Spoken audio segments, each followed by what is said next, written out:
This is the Accessible Leeds show, helping make Leeds more accessible to all.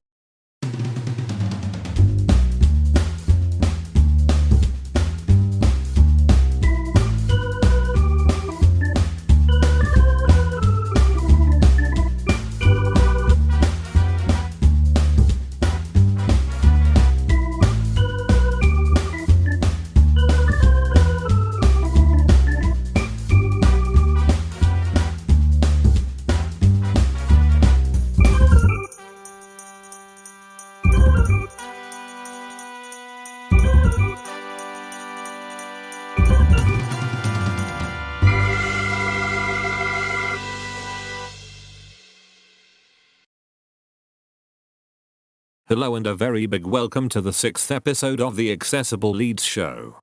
Thank you for joining me. I hope that you all had a great Easter and haven't eaten too many Easter eggs. My name is Nathan Popple and I am the founder of www.AccessibleLeeds.com. www.AccessibleLeeds.com is a website which informs people with disabilities where the best and worst places for accessibility are in the city of Leeds and West Yorkshire. I started the website a couple of years ago after not being able to access a bowling alley in Leeds because of the steep stairs. This show is to look at some of these issues in greater detail and gives listeners the opportunity to have their say as well. And to ask big questions. Coming up we have the big talk and then the Accessible Leeds news. Finally we will finish off with the big question for next month's show. It is now time for the big talk. The Big Talk.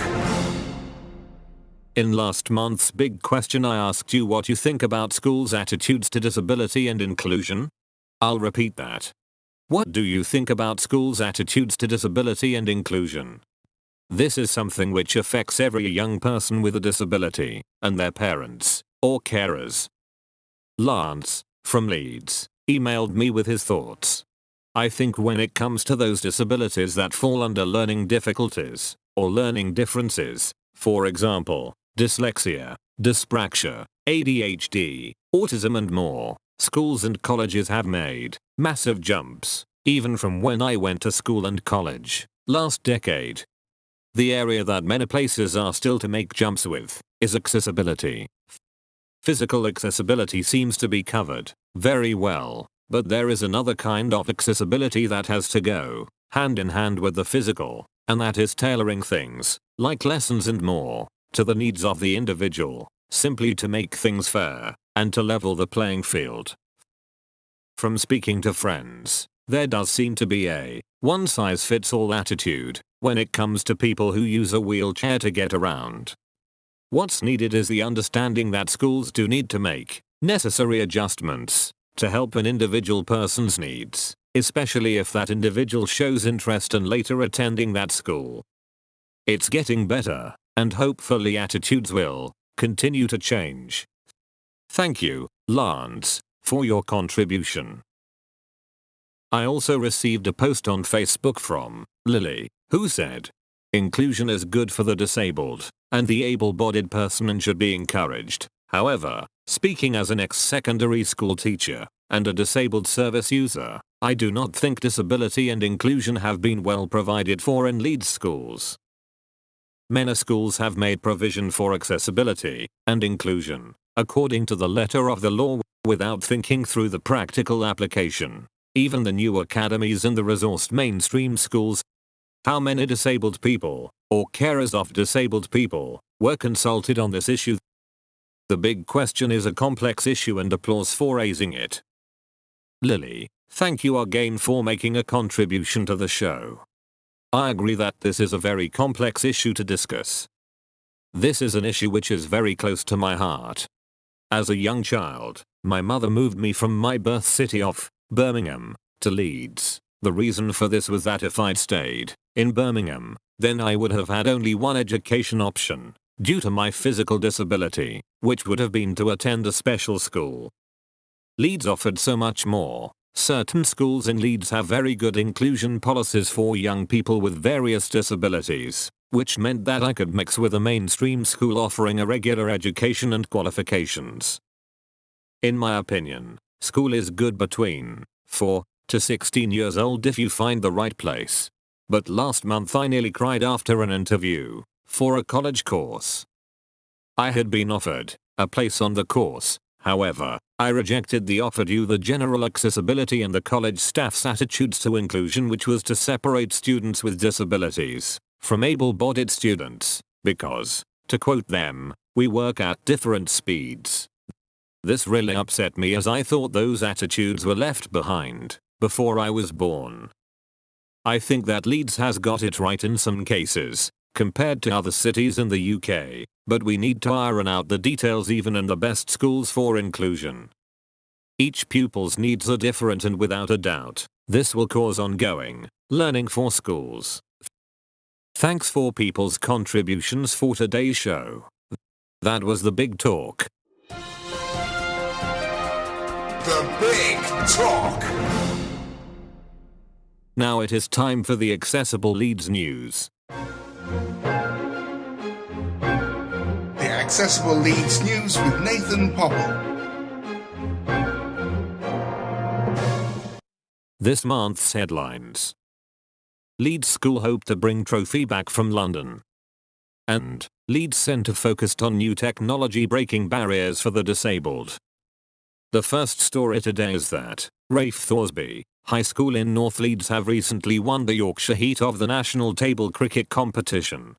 After also winning the Yorkshire Heat in 2013, the school team brought home third place from the finals at Lord's Cricket Club, London. The Lord Taverners table cricket program is a game played on a table tennis table or similar surface, with side panels and sliding fielders, a ball launcher, weighted plastic ball and wooden bat. Table cricket enables young people with severe physical or learning disabilities to enjoy cricket and represent their school on a competitive basis. The Yorkshire Heat was held on the 27th of March at the John Charles Centre for Sports in Leeds, and the Rafe Thorsby team remained unbeaten on the day with maximum points from their games. The finals will be held at Lord's Cricket Club, London on Friday 27th of June. I'm sure you will join me in wishing the team the best of luck and hope that they bring the first place trophy back home to Leeds. The next story is how for over 30 years now, the William Merritt Centre, based at the St Mary's Hospital site in West Leeds, have worked together with disabled people to work out how new technology can assist in their independence. Colin McDonnell, who is now 20 years old, has been attending the centre since he was 4 years old. The centre has always been there for him to advise on equipment, which may help him practically. Colin, who has cerebral palsy, now volunteers on a Friday at the William Merritt Centre to advise other service users how new technology can help them too. He is also about to start work experience at the centre and enjoys sharing the skills he is developing in his applied ed diploma. Colin, who uses two electronic head switches to seamlessly control an Apple iPhone or iPad, is able to demonstrate this technology to other service users who also may not be able to control the devices with their hands, like most people can. Colin now does not have to rely on someone else to send a text message for him, or control an app or game on his iPad. The centre is now working with some very high-tech companies who may or may not be too familiar with the problems faced by some disabled people. The centre can help with lots of things that are not ordinarily available, and their schemes which aid people in the latest technology and games are very popular. Best of luck to the William Merritt Centre and their staff and volunteers. I know I shall be visiting them myself very soon. That was the Accessible Leeds news. The Accessible Leeds news with Nathan Popple. It has now come to the final section of this month's show. This is a big question.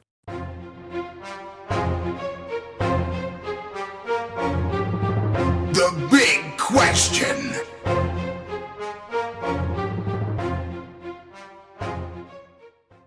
This month's big question is: what are your opinions of bus travel in Leeds for people with disabilities? I'll repeat that. What are your opinions of bus travel in Leeds for people with disabilities?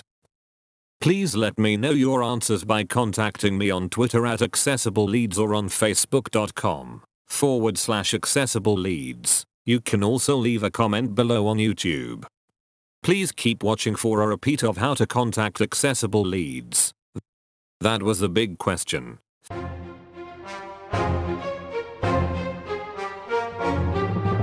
The big question.